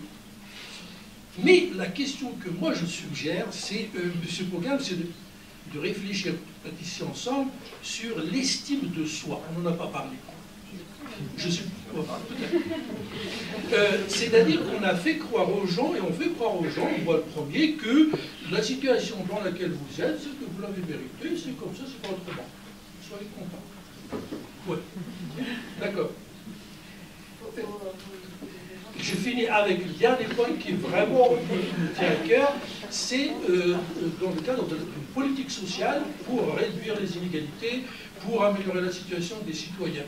Prenons le cas des médecins. Aujourd'hui, on a de moins en moins de médecins généralistes, donc médecins traitants, comme on dit, et ça va s'aggraver encore plus, alors qu'à côté de ça, on a, d'abord, on ne veut pas former plus de médecins, le fameux numerus clausus, il est toujours maintenu, et c'est scandaleux.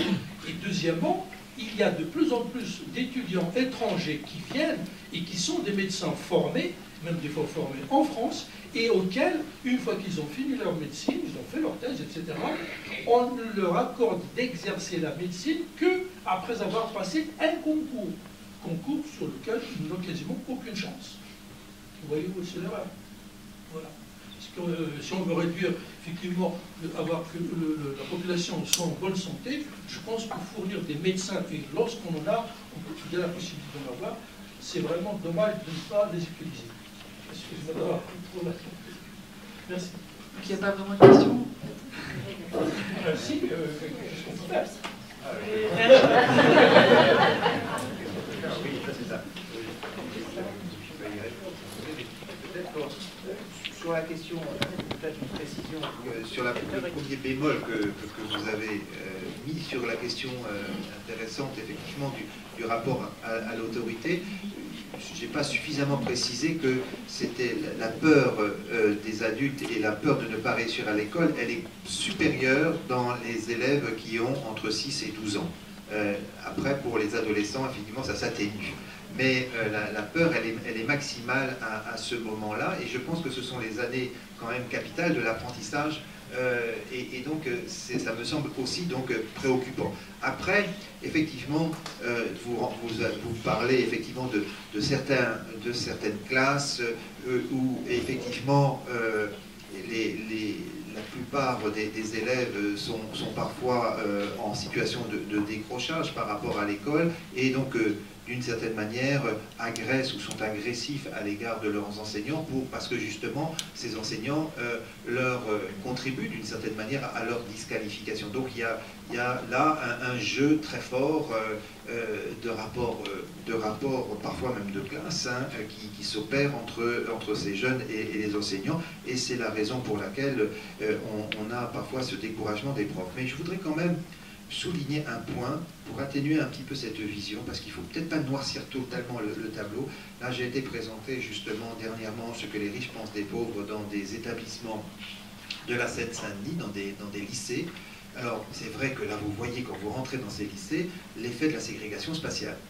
Vous voyez vraiment dans quel lycée vous êtes. Dès que vous rentrez dans ces établissements, vous voyez effectivement une population noire qui est effectivement massive et qui vous dit, mais là, effectivement, on a créé des systèmes de ségrégation, c'est-à-dire qu'on va concentrer les mêmes populations dans les mêmes écoles, et donc, premier point. Mais ce que je voudrais souligner, c'est que bon, j'ai présenté ce que les riches pensent des pauvres devant des classes de ces lycées, ça s'est d'ailleurs très bien passé, mais j'avais aussi quand même pour noter qu'il y avait des enseignants dans ces lycées qui travaillent ensemble, et quand je discutais avec eux, par exemple les professeurs qui sont en relation avec la sociologie, les professeurs de sciences économiques et sociales, il y a beaucoup d'agrégés de sciences sociales qui ont choisi délibérément d'aller travailler précisément dans ces écoles plus difficiles. Et ils montent des opérations pédagogiques extrêmement positives. Donc il ne faut pas dire que c'est totalement impossible. Il y a aussi du volontarisme de la part des enseignants pour réussir malgré tout. Et cela, donc, c'est presque un engagement politique de la part de ces enseignants, et il faut donc le rappeler aussi. En fait, la question à laquelle vous répondez, c'est ce que les riches pensent des pauvres. Est-ce que vous pensez travailler sur aussi le thème inverse, c'est ce que les pauvres pensent des riches, parce que je pense qu'en termes d'ordre moral, de valeurs et tout ça, il y a des choses à dire aussi. Bon. Donc, dans la même recherche, on ne peut pas faire tout, parce que là, ça voudrait dire, effectivement, il faudrait faire un deuxième livre sur ce que les pauvres pensent des riches. Alors, c'est tout à fait, vous avez raison, c'est tout à fait intéressant. On pourrait tout à fait monter un véritable programme de comparaison de la façon dont les pauvres pensent la richesse dans différentes sociétés, comme on l'a fait dans ce livre. Et c'est tout à fait intéressant. Et envisageable même. Hein. Ça peut donner de la vocation à même peut-être à des étudiants de sociologie qui sont dans la salle pour des études futures. Mais ça a été quand même un peu déjà fait, malgré tout. Et il y avait des travaux déjà qui existaient sur ce sujet, notamment, il y a un livre de Pierre Birnbaum, qui est un sociologue politiste, qui avait écrit il y a quelques années un livre qui s'intitulait « Le peuple et les gros ». Et donc, il montrait justement les représentations que le peuple peut avoir des riches, et c'est vrai que la façon de se représenter les riches, d'ailleurs, pendant longtemps, les dessins de Plantu même présentaient les riches comme des gros, avec plein de liasses de billets qui sortaient des poches, etc., mais toujours un peu gros. En fait, c'est sociologiquement faux, parce que les riches ne sont pas gros. Aujourd'hui, c'est les pauvres qui sont gros. Et les riches... font attention à leur lit, font attention à ce qu'ils mangent, font du sport, et donc il y a eu une inversion totale des représentations. Mais pendant très longtemps, on s'est représenté les riches comme très gras, très ronds. Quels seraient ou quels seront les leviers ou les ascenseurs sociaux les plus puissants alors pour atténuer ces inégalités? Et si du moins elles ne sont pas irréversibles.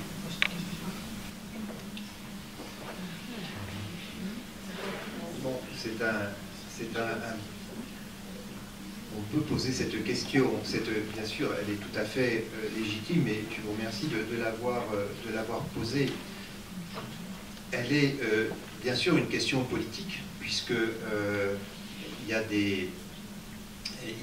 elle est politique au sens que la réduction des inégalités est un thème politique par définition, et qui est entré même dans le débat, notamment depuis le livre de mon collègue Piketty sur le capital au XXIe siècle. On parle beaucoup des inégalités, de la concentration de la richesse, et on ne cesse aujourd'hui de publier des rapports et des études savantes sur justement ces inégalités.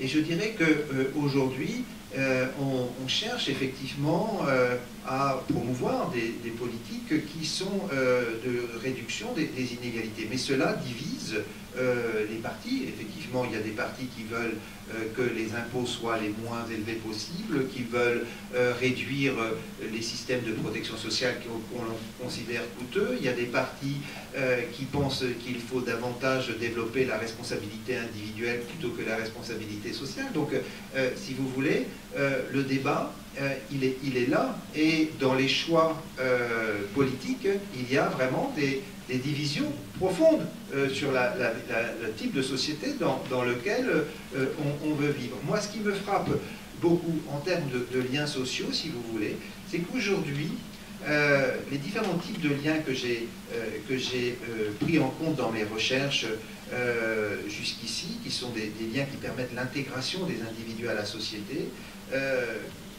ces différents types de liens qui sont le lien de filiation, le lien donc entre les parents et les enfants, le lien de participation élective qui renvoie à tous ces liens que l'on contracte avec des amis, avec des associations, où on fait des choix affinitaires, le lien qui renvoie au monde du travail, que j'appelle le lien de participation organique, qui renvoie à la solidarité organique de Durkheim, qui est fondée sur la complémentarité dans le monde du travail, et le lien de citoyenneté, un lien donc, qui repose sur la morale civique.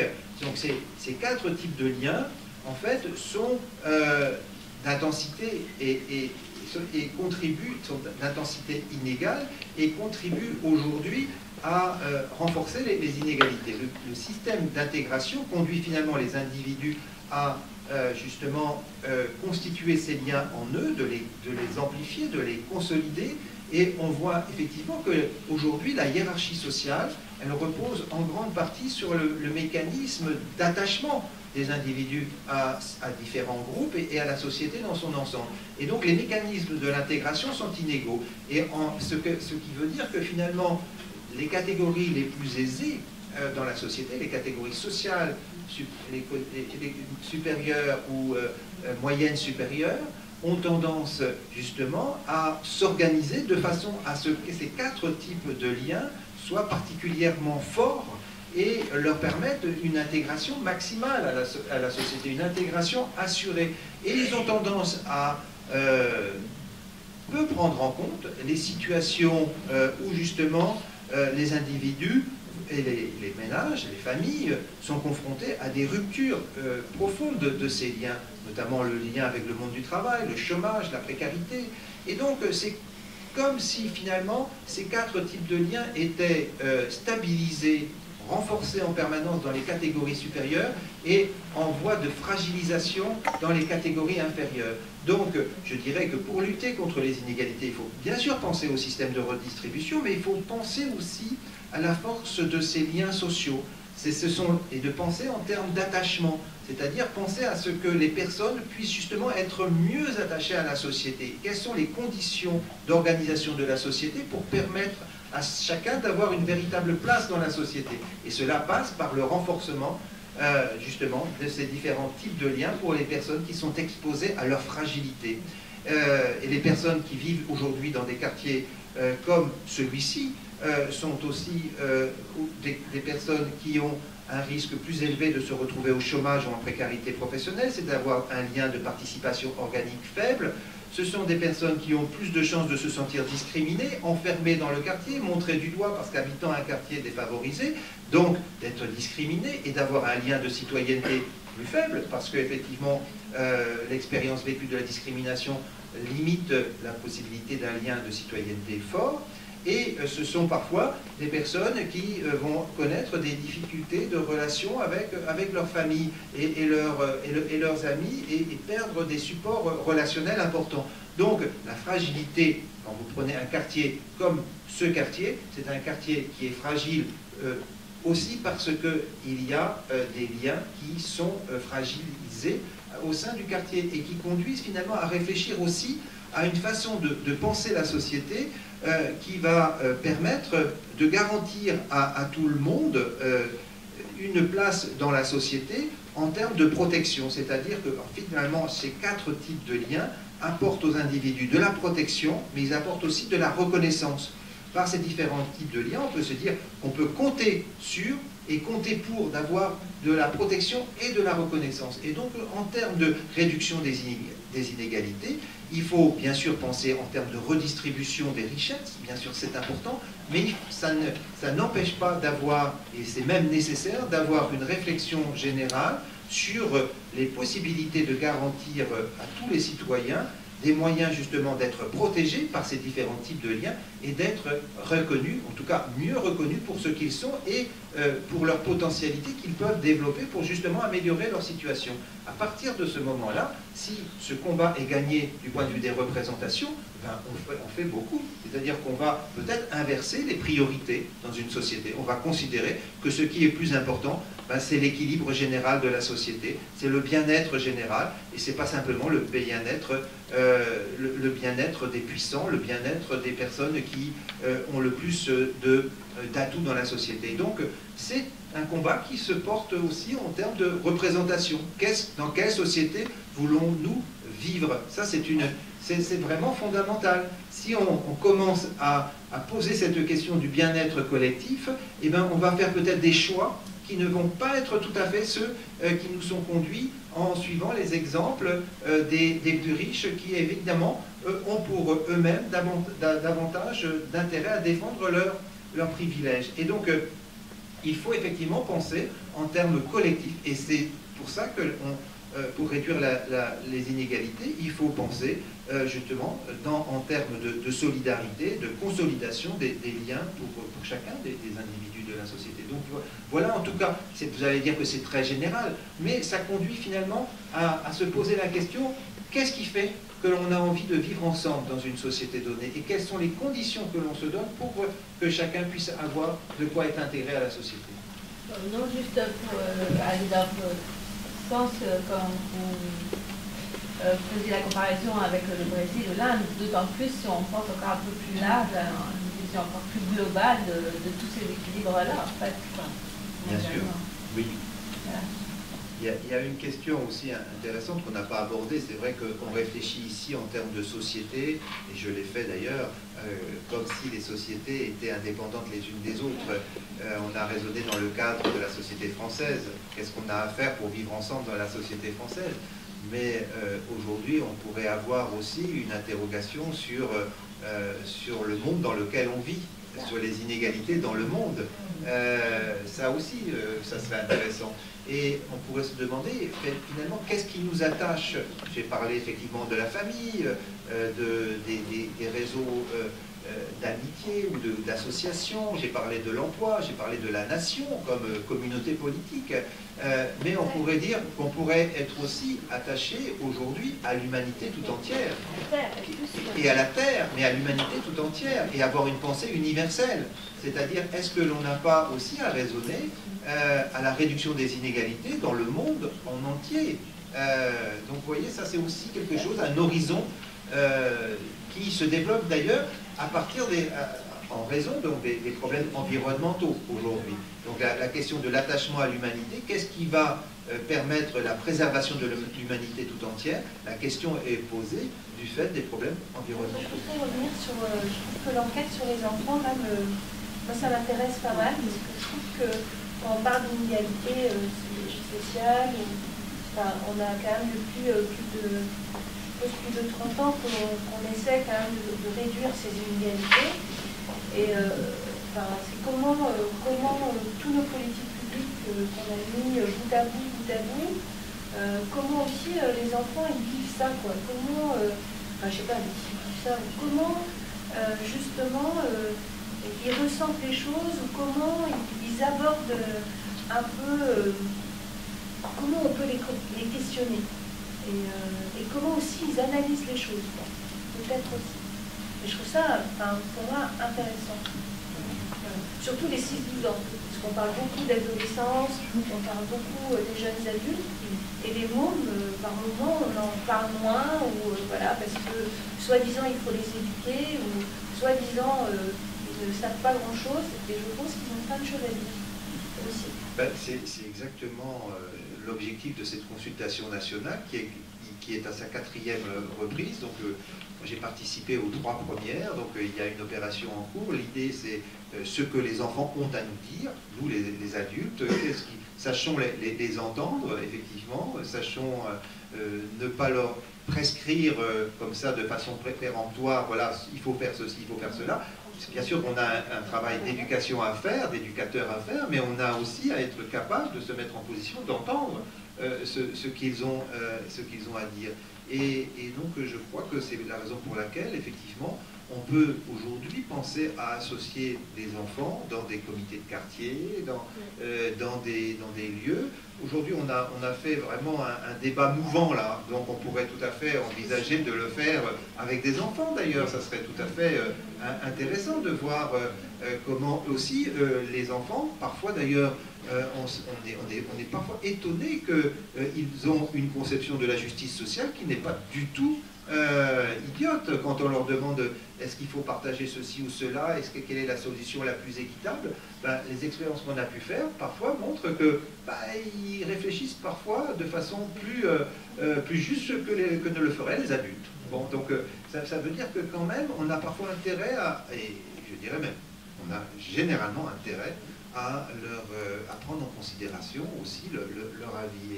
Et là aussi, c'est pour ça que cette consultation est faite. Entre autres sur les espaces publics. Oui, bien sûr. Sur les bien échanges sûr. Des espaces publics. Bien sûr. Alors, ce qui est intéressant, et bon, j'ai pas eu le temps de parler, on a parlé des inégalités vous avez abordé la question des inégalités de genre, mais on a un tout petit problème qu'on va essayer de régler cette année dans cette consultation, c'est que les filles répondent davantage que les garçons. Évidemment, les filles sont plus méthodiques, elles ont le même âge, et donc elles sont plus disciplinées, et on voit qu'il y a beaucoup plus de gâchis dans les questionnaires remplis par les garçons. Donc on met à la trappe par mois de livrets qui ne sont pas exploitables, tout simplement, parce que ça a été fait un peu à la va-vite. Donc, on a un problème, on essaye de redresser ça, justement pour essayer d'analyser les inégalités de genre. Et par exemple, dans les infrastructures d'un quartier, est-ce qu'on a vraiment pensé en termes d'égalité garçon-fille? Est-ce qu'on offre finalement une potentialité de choix égale pour les garçons et pour les filles? C'est pas du tout évident. Donc ça, c'est aussi un thème très intéressant à travailler avec les enfants. Moi, je poserais aussi la question du pourquoi. Parce qu'il y a effectivement des services publics, des financements qui ont été donnés pour des expérimentations, pour la réussite des enfants, la réussite éducative et tout ce genre de choses.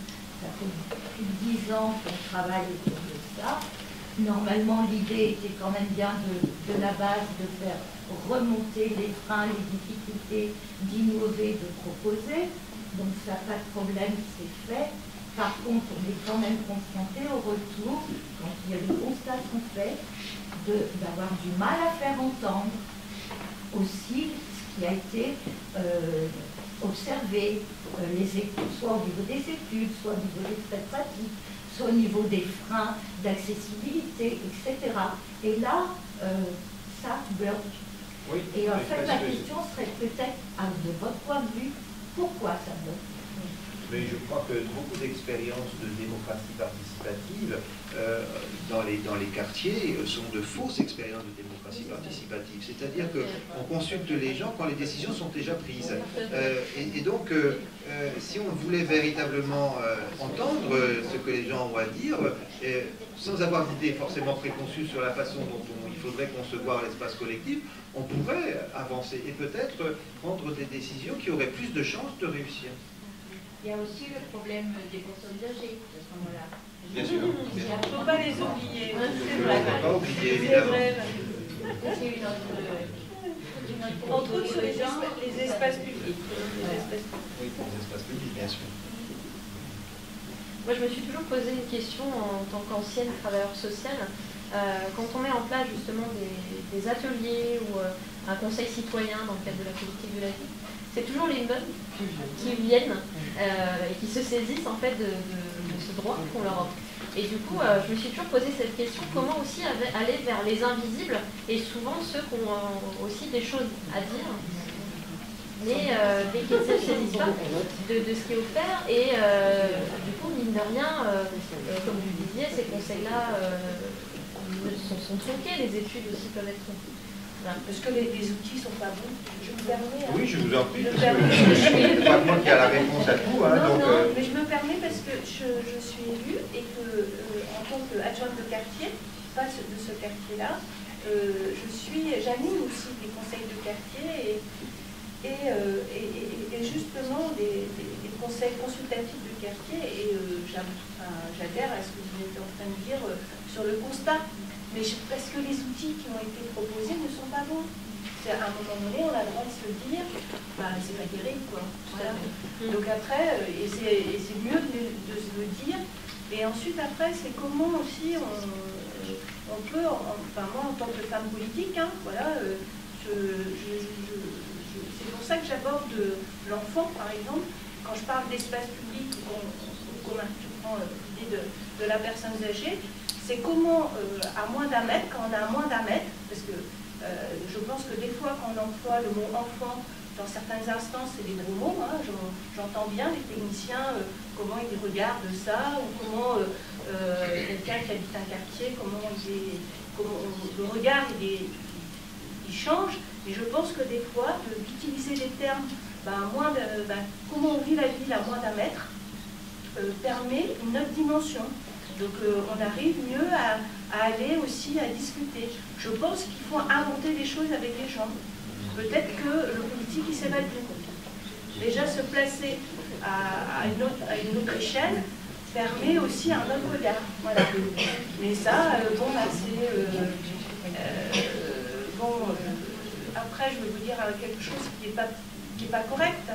Mais quand nos politiques publiques sont faites par des hommes blancs, c'est de plus de 50 ans, ou plus de 60 ans, et c'est vrai que c'est plus compliqué de faire avancer les choses et de réduire les inégalités.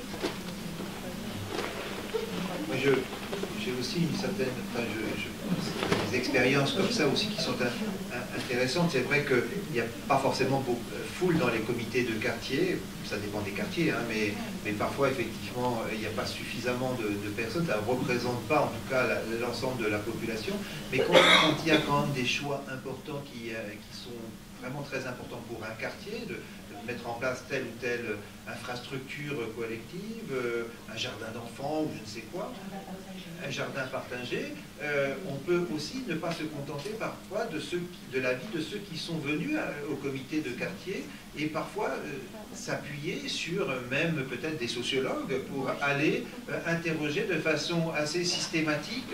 Les comités de quartier pourraient s'appuyer sur justement des enquêtes d'évaluation par les habitants des besoins. Pourquoi on ne le ferait pas à partir du moment où on délègue des personnes, qui peuvent être des bénévoles aussi, d'aller solliciter l'avis de tous les habitants du quartier, en allant de porte en porte, peut-être qu'effectivement on ferait des choix qui seraient effectivement meilleurs.